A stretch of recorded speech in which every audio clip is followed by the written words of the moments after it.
Letter 8. On the Philosopher's Seclusion. Do you bid me, you say, shun the throng and withdraw from men, and be content with my own conscience?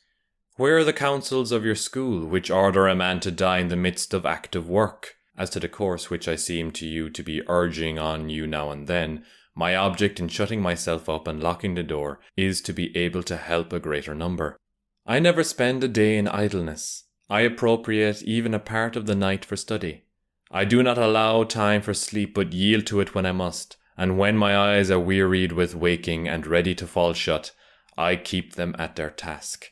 I have withdrawn not only from men, but from affairs, especially my own affairs. I am working for later generations, writing down some ideas that may be of assistance to them. There are certain wholesome counsels which may be compared to prescriptions of useful drugs.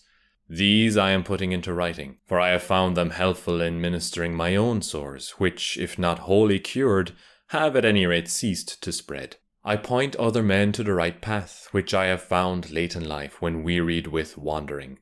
I cry out to them, avoid whatever pleases the throng, avoid the gifts of chance, halt before every good which chance brings to you in a spirit of doubt and fear. For it is the dumb animals and the fish that are deceived by tempting hopes.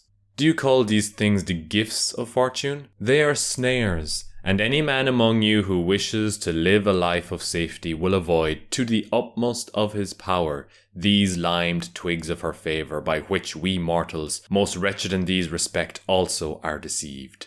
For we think that we hold them in our grasp, but they hold us in theirs. Such a career leads us into precipitous ways, and life on such heights ends in a fall.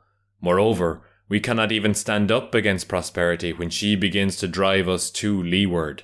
Nor can we go down, either, with the ship at least on her course or once for all. Fortune does not capsize us. She plunges our bows under and dashes us on the rocks. Hold fast then to this sound and wholesome rule of life, that you indulge the body only so far as is needful for good health. The body should be treated more rigorously, that it may not be disobedient to the mind. Eat merely to relieve your hunger, drink merely to quench your thirst, dress merely to keep out the cold, house yourself merely as a protection against personal discomfort. It matters little whether the house be built of turf or of variously coloured imported marble. Understand that a man is sheltered just as well by the thatch as by a roof of gold.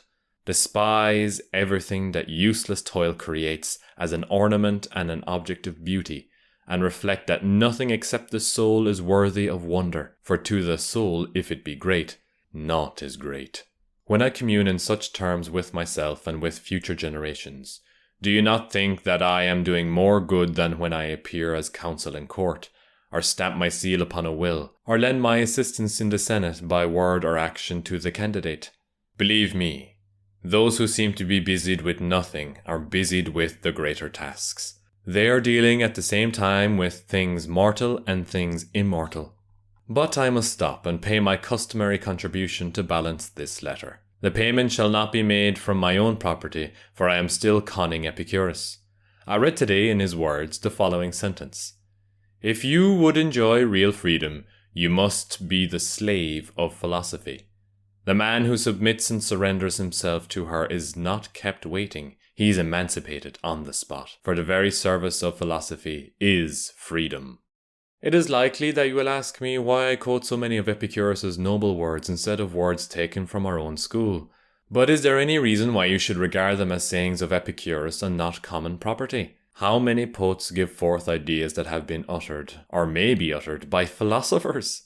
I need not touch upon the tragedians and our writers of national drama, for these last are also somewhat serious, and stand halfway between comedy and tragedy. What a quantity of sagacious verse lies buried in the mime! How many of Publilian's lines are worthy of being spoken by buskin-clad actors, as well as by wearers of the slipper? I shall quote one verse of his which concerns philosophy, and particularly the phrase of which we were discussing a moment ago, wherein he says that the gifts of chance are not to be regarded as part of our possessions. Still alien is whatever you have gained by coveting. I recall you yourself expressed this idea much more happily and concisely. What chance has made yours is not really yours. And a third spoken by you still more happily shall not be omitted. The good that could be given can be removed. I shall not charge this up to the expense account, because I have given it to you from your own stock. Farewell.